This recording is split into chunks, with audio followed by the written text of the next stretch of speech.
Nicki Minaj is considered to be immoral for constantly showing disrespect to Lil Kim. What was she thinking? According to some sources, it's no surprise that Nicki Minaj is the female rapper with the most enemies in Hollywood.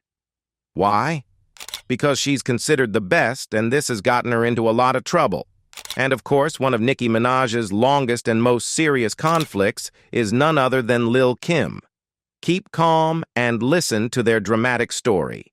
Before getting into the infamous feud between Lil Kim and Nicki Minaj, we need to understand more about these two stars. Lil Kim, whose real name is Kimberly Denise Jones, is a pioneering rapper and one of Nicki Minaj's longest-standing rivals in the hip-hop industry. Born and raised in Brooklyn, New York, she had a tumultuous upbringing that shaped her later life and career. Facing a challenging home environment, Kim left home at the young age of 14 and ended up navigating life on the streets. This experience led her to develop a tough exterior and fierce persona, qualities that would become central to her rap style and stage presence. It was also during these early, difficult years that she crossed paths with the notorious B.I.G., a relationship that would have a profound impact on her career trajectory. B.I.G., also known as Biggie Smalls, became both a friend and mentor to Lil Kim. Recognizing her raw talent, he took her under his wing, eventually helping her join the hip-hop group Junior Mafia in 1994. With B.I.G.'s guidance, Junior Mafia quickly gained a following, and Kim stood out for her unapologetic lyrics, distinctive voice, and bold attitude. Her contributions to the group's debut album, Conspiracy, helped establish her as a notable presence in the rap scene. Building on this momentum, Lil Kim released her debut solo album, Hardcore, in 1996. The album broke new ground in hip-hop with its aggressive, explicit lyrics, which were groundbreaking for a female rapper at the time. Songs like Crush on You and No Time showcased her confident, edgy style, and the album's success cemented her reputation as a force to be reckoned with. By the time Nicki Minaj began her own rap career in 2007, Lil Kim had already been in the industry for over a decade and was recognized as one of the most influential female rappers of her era. However, as Minaj's popularity grew, comparisons between the two became unavoidable, especially since Minaj's style appeared to draw inspiration from Kim's approach to music, fashion, and overall persona. Lil Kim was known for her provocative lyrics and bold image, often donning colorful wigs and extravagant outfits that defied conventional expectations of female rappers. Minaj, in turn, adopted a similarly eye-catching look, complete with bright wigs, elaborate costumes, and an assertive, sexualized style, leading many fans and critics to note the similarities. Tensions between the two escalated when rumors began circulating that Minaj was intentionally imitating Lil Kim to boost her own career. Lil Kim felt that Minaj was copying her style without paying proper homage or respect to her influence as a pioneer in the genre. This sense of rivalry intensified, and eventually, both rappers began openly dissing each other through lyrics and public statements. The friction between Nicki Minaj and Lil Kim dates back to 2007, a pivotal year in Minaj's budding career and a moment that would set the stage for their enduring rivalry. In July 2007, Minaj, then a fresh face in hip-hop, released her debut mixtape, Playtime Is Over, which quickly gained attention within underground rap circles. Minaj's talent was evident, but it was her style and image that truly caught the public's eye, and not all of it was purely original. One of the promotional images for her mixtape drew striking comparisons to the cover of Lil Kim's iconic 1996 album, Hardcore. On Lil Kim's Hardcore album cover, she famously posed in a provocative squat, dressed in a skimpy leopard print outfit, exuding confidence and unapologetic sexuality, a bold image that was rare for female rappers at the time. This cover had become iconic over the years, serving as a symbol of Lil Kim's daring approach to her music and persona, and it helped define her as a pioneer of female empowerment and audacity in hip-hop. However, with the release of Playtime Is Over, Minaj's promotional image appeared to mirror this pose and aesthetic, causing a wave of speculation about her motives. Was Minaj paying homage to Lil Kim, or was she deliberately emulating her to build her own brand? Fans of Lil Kim were quick to notice the similarities and voiced their opinions, pointing out the way Minaj seemed to be following in Kim's footsteps, not just musically, but visually as well. Given that Minaj was a newcomer at the time, Lil Kim may have seen this as an attempt to copy her established style without acknowledging her influence or giving her due credit. This perceived slight likely sparked some of the initial resentment, with Lil Kim interpreting Minaj's use of the pose as a lack of respect for her legacy. Minaj, however, remained unbothered by the backlash and continued using similar visuals even as fans and critics alike commented on the similarities. As Minaj's career progressed, her apparent confidence in borrowing elements of Lil Kim's style became even more pronounced. In 2014, she made a particularly bold move by using a photo reminiscent of her Playtime Is Over mixtape cover and, by extension, Kim's hardcore cover on her single Anaconda. The cover for Anaconda was provocative and sexually assertive, showing Minaj from behind in a minimal outfit and similar pose, showcasing her body. It was another visual that paid homage to Lil Kim's audacious, sexualized image, while also pushing boundaries further to make it uniquely Nicki's own. The first face-to-face encounter between Nicki Minaj and Lil Kim in 2009 is a pivotal moment in their history, one that has become somewhat shrouded in mystery and conflicting narratives. Each artist has recounted the event differently, and the discrepancies in their stories highlight the misunderstandings and unresolved tensions that would later define their feud.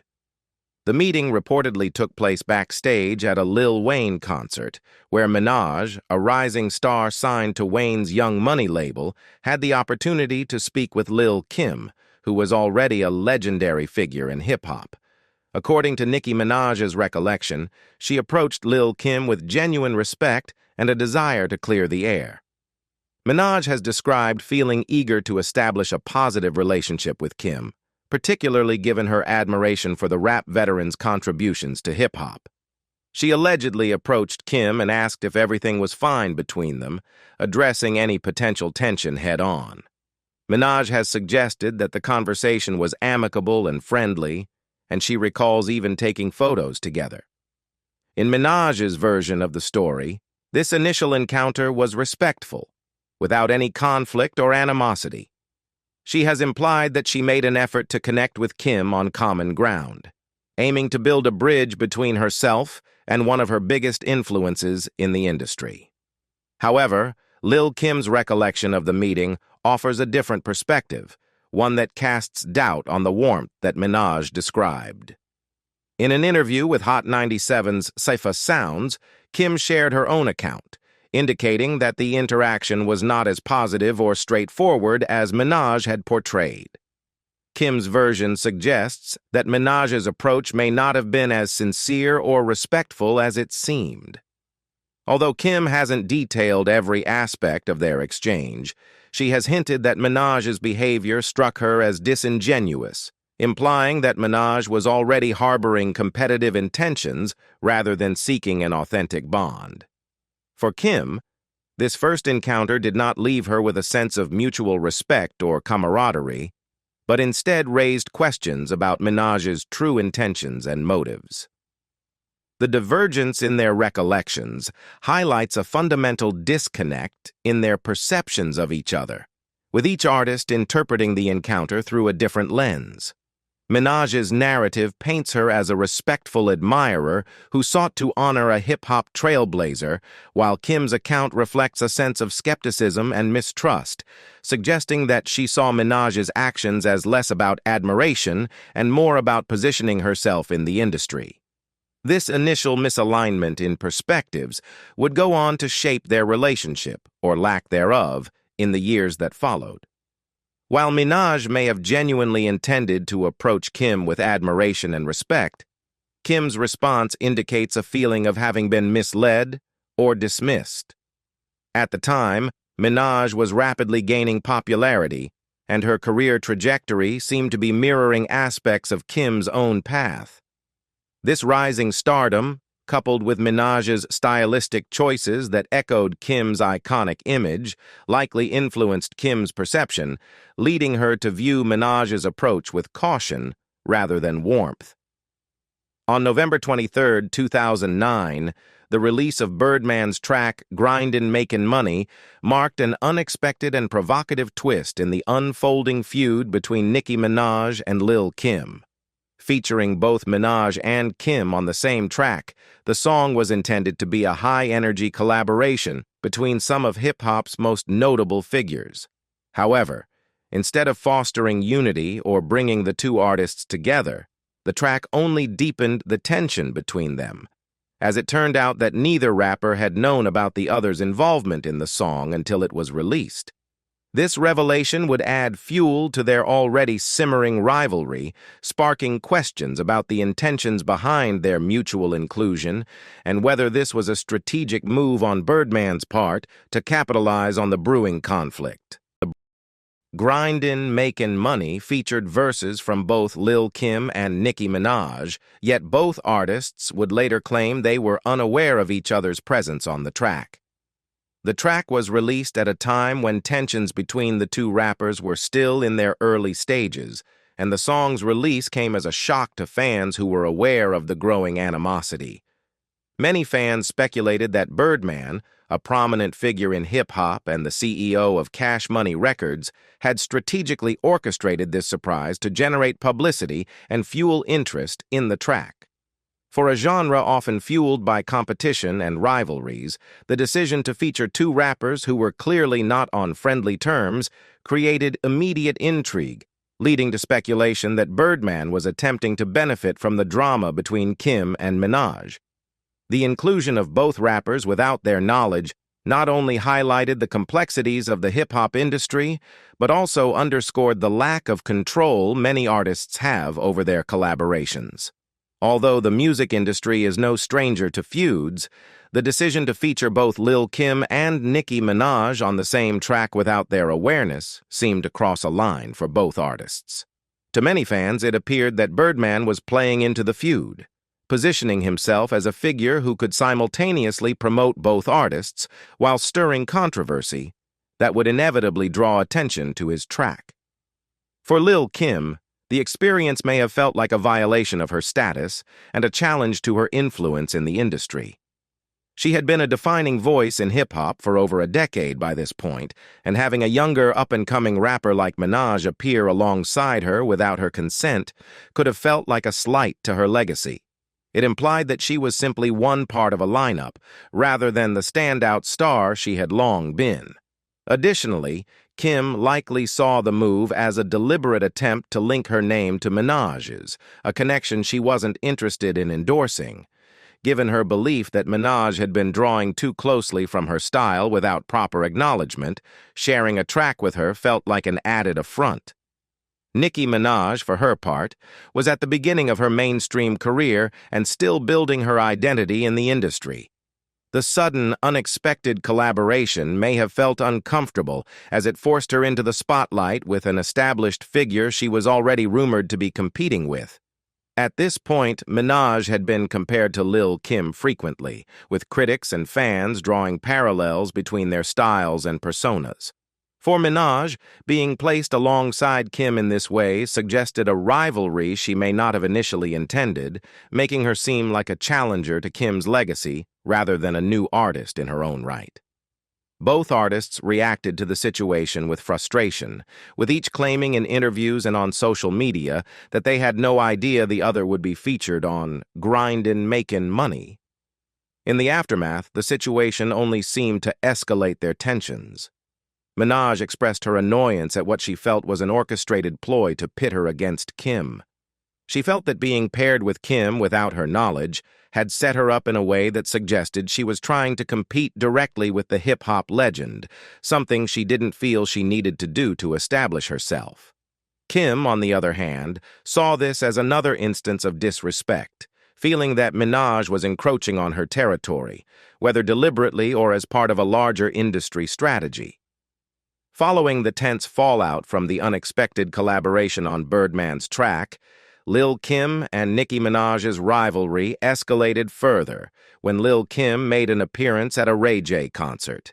This appearance provided Kim a moment to address the bubbling feud with Minaj in front of her fans, giving her a public platform to make her feelings clear.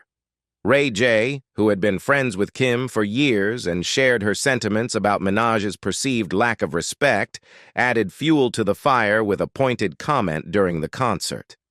During his performance, Ray J turned to the crowd and boldly remarked, "I'm seeing a lot of Lil Kim imposters. I'm not saying no names, but you know who." The crowd's response indicated they understood the subtle or not-so-subtle jab was directed at Minaj. By calling out imposters, Ray J implied that Minaj's style, music, and image were heavily derived from Kim's iconic persona without acknowledgement.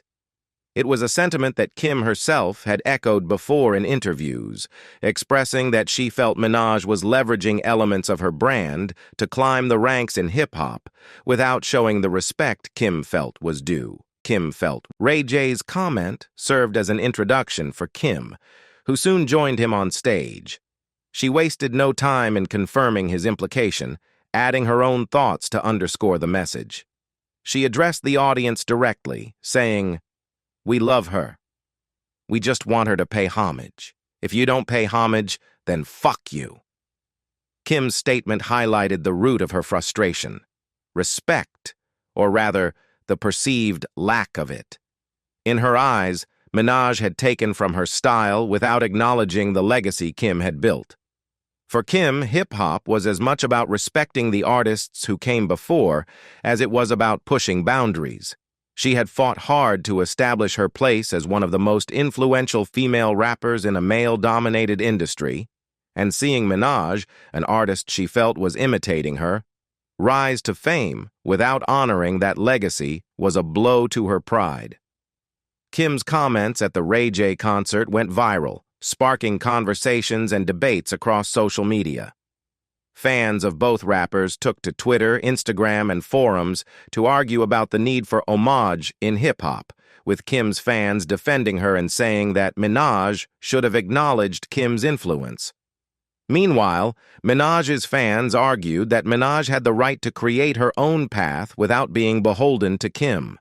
The comments at the concert became a rallying cry for Kim's supporters, who saw this as validation of the long-standing belief that Minaj had borrowed too heavily from Kim's image. Not long after the concert, Drake, one of Minaj's closest friends and collaborators within the Young Money label, responded to the escalating feud. During a performance with Minaj, Drake took the opportunity to show his loyalty to her, delivering a pointed response to Kim's comments. On stage, he declared, "I don't give a fuck what Lil Kim or nobody else talking about. You the baddest chick to ever do this shit." Drake's statement was a public defense of Minaj, positioning her as an independent artist who didn't need Kim's approval or validation. His comment also underscored Young Money's solidarity, with Drake showing that he, too, was willing to stand up for Minaj amidst the growing tensions. Though Nicki Minaj appreciated Drake's public defense of her, she also felt compelled to address the feud with Lil Kim on her own terms. The tension between the two artists had been simmering for a while, with Minaj increasingly feeling that Kim's criticisms were unwarranted and aimed at undermining her success. In a candid interview with Angie Martinez on New York's Hot 97 in November 2010, Minaj expressed her frustration with Kim's persistent jabs, challenging the veteran rapper's motives and clarifying her own perspective. In her conversation with Martinez, Minaj didn't hold back. She said of Kim, "She just really jumped out of the window, and you gotta be careful when you pick fights. That's what I learned in this business." With this statement, Minaj implied that Kim had crossed a line in initiating a public feud that didn't need to exist. By jumping out of the window, Minaj suggested that Kim had overreacted and engaged in a conflict that was ultimately unnecessary. It was Minaj's way of calling out Kim's actions as impulsive and pointing out that her attempts to undermine Minaj could backfire. Minaj continued with an even bolder assertion. "I think people get me mistaken with like a real Barbie. They forget where I'm from. If I have to revert back, I can and I will." Here, Minaj referred to her signature Barbie persona, a playful and animated aesthetic that she had popularized, which, while lighthearted, had also led some people to underestimate her. Minaj's Barbie persona was characterized by her exaggerated, colorful style and playful attitude, but in reality, Minaj was a fierce competitor who came from a background where she had to fight to get to the top. Her comment reminded Kim and her fans that while Minaj might present a lighthearted image, she was capable of defending herself if provoked. It was a message to Kim that, despite her Barbie image, Minaj would not shy away from confrontation. Minaj's interview became even more revealing as she opened up about her feelings regarding Kim's accusations of disrespect. "Don't play with me. I respect you and love you. I've said it in every interview time and time again," she told Martinez. Here, Minaj clarified that she had, in fact, shown respect for Kim in multiple instances, despite the older rapper's belief otherwise. In previous interviews, Minaj had acknowledged Kim's influence on the genre and credited her as a pioneer in hip-hop. By reiterating that she had said it in every interview, time and time again, Minaj underscored her genuine attempts to pay homage, even if Kim didn't seem to see it that way.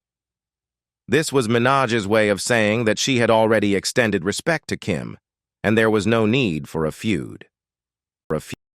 Yet Minaj also noted that if this respect wasn't enough for Kim, then perhaps the issue lay with Kim herself. "If that's not good enough for you, Mama, then it's something deep-rooted in you. Something is bothering you inside. That's your insecurity bothering you." Minaj here shifted the focus from her own actions to what she saw as Kim's personal issues. She implied that Kim's ongoing criticism might stem from insecurities rather than genuine grievances with Minaj's artistry. Minaj suggested that Kim's need for validation wasn't really about respect, but rather a deeper internal conflict, one that led her to feel threatened by any female artist experiencing success. In saying this, Minaj invited listeners to see Kim's attacks as stemming from her own personal struggles rather than any genuine fault on Minaj's part. Minaj then expanded her critique to include other rising female rappers who might face similar treatment. "It's not Nicki Minaj, it's any girl that's popping," she remarked, pointing out that Kim's criticisms weren't necessarily specific to Minaj, but could be directed at any successful female artist who gained attention in hip-hop. This statement was powerful because it highlighted a larger issue in the music industry, the tendency for veteran female artists to view younger artists as threats rather than allies. Minaj was essentially arguing that the problem was less about her and more about Kim's reluctance to embrace new talent, which was a broader issue affecting female artists. To punctuate her perspective, Minaj ended the discussion with a final cutting remark, saying she would respond to Kim when I see her on Billboard. This comment was a strategic way of implying that Kim was no longer relevant enough to warrant Minaj's attention. In Minaj's view, if Kim wanted to compete with her, she needed to prove herself by achieving the same level of commercial success. Minaj's words were pointed. She suggested that only artists who were making waves in the industry, like those who appeared on the Billboard charts, were worth her attention. It was a reminder that Minaj's career was at its peak, and she was focused on artists who matched her level of success. The feud between Nicki Minaj and Lil Kim reached new heights in 2011 with a series of diss tracks and public statements that cemented their rivalry. By this point, the tension between the two had been building for years, marked by jabs and accusations from both sides. But the year 2011 brought the animosity to a head, with each rapper making direct and brutal critiques of the other's career, talent, and relevance. It was a clash between hip-hop's past and present, with both women fighting to defend their legacies. On February 14, 2011, Lil Kim made her move by releasing her second mixtape, Black Friday. The mixtape's title itself was a pointed reference to Minaj's highly successful debut album, Pink Friday, which had propelled her into the mainstream and solidified her place in the industry. By naming her mixtape Black Friday, Kim not only called out Minaj directly, but also implied that she was the antithesis of everything Minaj represented. The mixtape cover showed Kim wielding a sword over a decapitated pink-wigged head resembling Minaj's signature look, underscoring the depth of her disdain. The visual and verbal implications were clear. Kim was ready to wage war against Minaj and reassert herself as hip-hop royalty. The title track of Black Friday took aim not only at Minaj, but also at her Young Money collaborator Drake, who had publicly defended Minaj during their feud. In a line that called out both rappers, Kim declared, "This hood shet, you and Drake ain't built for it." With this line, she criticized Minaj and Drake's authenticity, suggesting that neither of them had truly endured the hardships or embraced the street credibility that Kim believed was essential to the genre. Kim's words were an attempt to separate herself from Minaj by highlighting what she saw as her own real hip-hop credentials, contrasting them with Minaj's more polished and pop-oriented persona. The mixtape as a whole was laced with digs at Minaj, accusing her of being a copycat and an industry puppet. Through Black Friday, Kim was making a broader statement about her belief that Minaj had achieved fame by imitating her style rather than through genuine originality. Kim's fans rallied behind the mixtape, seeing it as a bold statement from a veteran who felt her legacy was being overlooked by the industry's embrace of a new star. 2 months after Black Friday dropped, Minaj responded with her own diss track, Tragedy, released on April 2, 2011. In Tragedy, Minaj unleashed a series of brutal lines that didn't just critique Kim's artistry but targeted her entire career trajectory. Minaj rapped, "It must hurt to sell your album off PayPal, especially when you in the game 15-20. This line referenced the fact that Kim had sold Black Friday independently through PayPal, which Minaj saw as a desperate move and a sign of dwindling relevance. By pointing out Kim's need to sell her mixtape this way, Minaj questioned her financial stability and hinted that Kim was struggling to stay afloat in a changing music landscape. Minaj's lyrics also mocked Kim's career longevity, implying that, despite her years in the industry, she had failed to evolve. When Minaj said, "You was hot when Shaq teamed up with Penny Man, you was magic," she was alluding to the peak of Kim's career in the late 90s and early 2000s, comparing her past success to the now-defunct partnership of NBA stars Shaquille O'Neal and Penny Hardaway. The metaphor implied that Kim's glory days were behind her, and she was stuck in the past while Minaj was thriving in the present. Minaj's most stinging lines came toward the end of Tragedy, where she rapped, "Look at you now, ho, you just tragic, you a tragedy, you a parody, last name Ann, first name Raggedy." Here, Minaj was dismissing Kim as a shadow of her former self, a tragedy in the sense that she was once powerful but had now fallen from grace. The Raggedy Ann insult emphasized Minaj's view of Kim as outdated, ragged, and struggling to keep up with the modern rap scene. Minaj's words were a clear declaration that she was the new queen of hip-hop, with Kim's era long over. The tragedy left a mark on the hip-hop world, with many viewing it as a powerful retort to Kim's Black Friday. Minaj's fan base saw her diss track as a sign that she was unbothered by Kim's attempts to drag her down. Her lyrics celebrated her own success, while reducing Kim to a figure of the past, emphasizing that she was the one at the top now. For Minaj, The track was a moment to solidify her position and show that she wasn't intimidated by a former icon attempting to reclaim relevance. Despite the intensity of Minaj's response, Lil Kim chose not to answer with another diss track, signaling perhaps that she felt her message on Black Friday was strong enough. In an interview with Power 105, Kim reflected on the situation, stating simply that she and Minaj will never make amends. Kim's comment indicated that the feud had reached an irreparable point. She had no intention of reconciling or forgiving what she perceived as Minaj's disrespect.